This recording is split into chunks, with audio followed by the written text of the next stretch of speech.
یہ صحیح بات کہی ہے توکل صاحب نے، اور یہ بات میں کھل کر کہتا رہا ہوں کہ اصل میں صدارتی نظام قریب تر ہے نظام خلافت سے اور معقول تر نظام ہے۔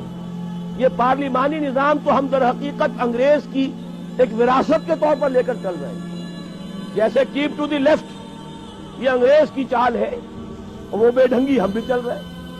آپ جیسے ہی توڑخم سے آگے جاتے ہیں وہ تو پھر افغانستان سے شروع ہو جائے گا keep to the right, Afghanistan, Iran, پورا عالم عرب، پورا یورپ، پھر انگلستان شریف میں جا کر کیپ ٹو دی لیفٹ ملے گا آپ کو۔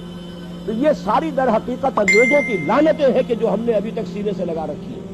اگر یہاں شاید وہ 4 ورقہ تقسیم ہو، میں نے وہاں 8 چیزیں گنوا دی ہیں کہ انگریز کے دور کی ہر شے کو ہم نے سینے سے لگا کے رکھا ہوا ہے، انہی میں سے ایک لعنت یہ پارلیمانی نظام کی ہے۔ اس قدر غیر معقول نظام ہے، یہ اصل میں شرک ہے۔ یہ بھی اقتدار میں 2 اشخاص کو آپ نے شریک کر دیا، اب بیلنس کیجئے اس میں تلاش، یا تو یہ کہ وہ صدر جو ہے وہ چودھری فضل الہی بن جائے گا اور لوگوں کو مطالبہ کرنا ہوگا چودھری فضل الہی کو رہا کرو، سارے اختیارات بھٹو صاحب کے ہاتھ میں ہوں گے، عامر مطلق بن جائیں گے، اور یا یہ ہے کہ وہ غلام اسحاق خاں بن جائے گا، وہ جس کو چاہے گا چھٹی کرائے گا۔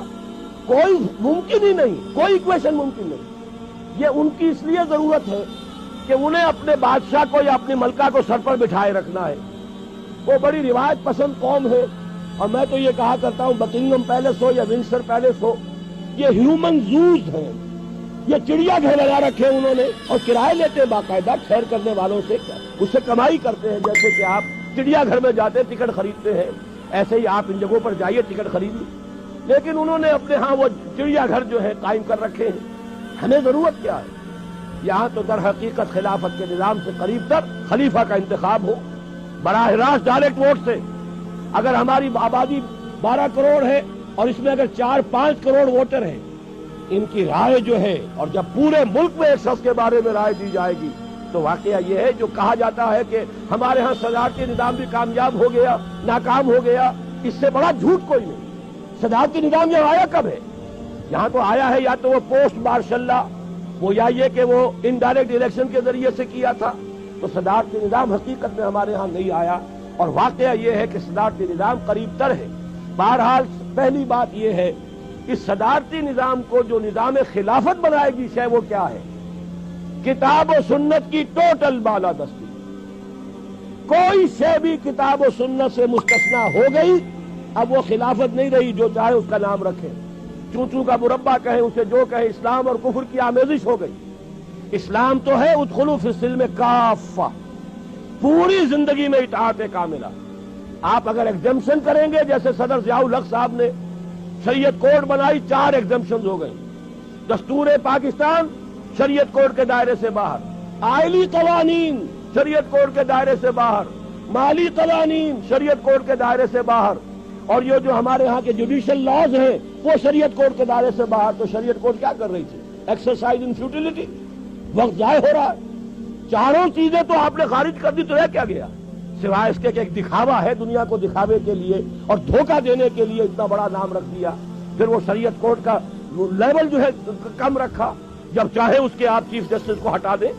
حالانکہ عام دنیا کا جو بھی رواج ہے، جو عدالتیں جو ہوتی ہیں اعلیٰ، ایک دفعہ آپ نے مقرر کر دیا، اب وہ لائف لانگ ہے ان کا مسئلہ، ان کو ہٹا نہیں سکتے۔ ورنہ اگر انہیں پتا ہو کہ میرے کسی فیصلے سے ناراض ہو کر صدر صاحب مجھے ہٹا سکتے ہیں، تو وہ دیکھیں گے نیچرلی صدر صاحب کس چیز سے راضی ہے، کس سے ناراض ہے۔ بہرحال جو کچھ ماضی میں ہوا اس کو صرف تذکرہ کر رہا ہوں کہ کتاب و سنت کی ٹوٹل بالادستی، اس سے خلافت وجود میں آئی۔ اگر آپ کہیں نہیں ہمیں اختیار ہے، جو چاہے کریں گے، یہ ڈیموکریسی ہوگی، یہ ویسٹرن ڈیموکریسی ہے، یہ کفر ہے، یہ شرک ہے۔ عوامی حاکمیت شرک ہے، کفر ہے۔ ہاں، عوامی خلافت، مسلمانوں کی خلافت، اور اس کے معنی کیا ہے؟ کتاب و سنت کی ٹوٹل بالادستی۔ نمبر 2، ہماری عدلیہ بھی ہوگی، ہماری جو بھی ہے انتظامیہ بھی ہوگی، اور بہت صحیح بات کہی ہے، صدارتی نظام میں کسی کے وزیر ہونے کے لیے ضروری نہیں ہے کہ وہ سینٹ کا رکن ہو، کانگریس کا رکن ہو، وہ تو جو ایکسپرٹ ہے، جو معاشیات کا ایکسپرٹ ہے، لے آئے گا، اس لیے کہ ایک شخص کو اختیار دے دیا گیا ہے۔ اب اس کو حق ہونا چاہیے، جس کو سمجھتا ہے، جو فورن پالیسی کا ایکسپرٹ ہے اسے لائے بٹھائے فورن پالیسی کے لیے، جو معاشیات کا ایکسپرٹ ہے وہ آئے وہاں پر یہ کام کرے۔ تو یہ بات جو ہے انتظامیہ اور لیجسلیچر بالکل علیحدہ ہے صدارتی نظام میں. لیکن جبکہ پارلیمانی نظام میں لیجسلیچر اور ایگزیکٹو گڈمٹ ہے اور اس سے بھی خرابی پیدا ہوتی ہے. اسی طریقے سے یہ ہے کہ وہاں پر لیجسلیچر بھی ہے، وہ قانون بنائے گا کتاب و سنت کے دائرے میں، اور اگر مجھے یہ خیال ہو کہ یہ قانون کتاب و سنت کے دائرے سے باہر چلا گیا، ریپگننٹ ہے قرآن و سنت کے کسی بات سے، تو مجھے حق ہونا چاہیے سپیریئر کورٹ کا جا کر کنڈا کھٹکھٹاؤں کہ جناب یہ دستور کی خلاف ورزی ہو رہی ہے. عدالت کے پاس یہ اختیار ہونا چاہیے کہ وہ فیصلہ کرے گی کہ آیا کتاب و سنت کے حدود سے تجاوز ہوا ہے یا نہیں ہوا ہے.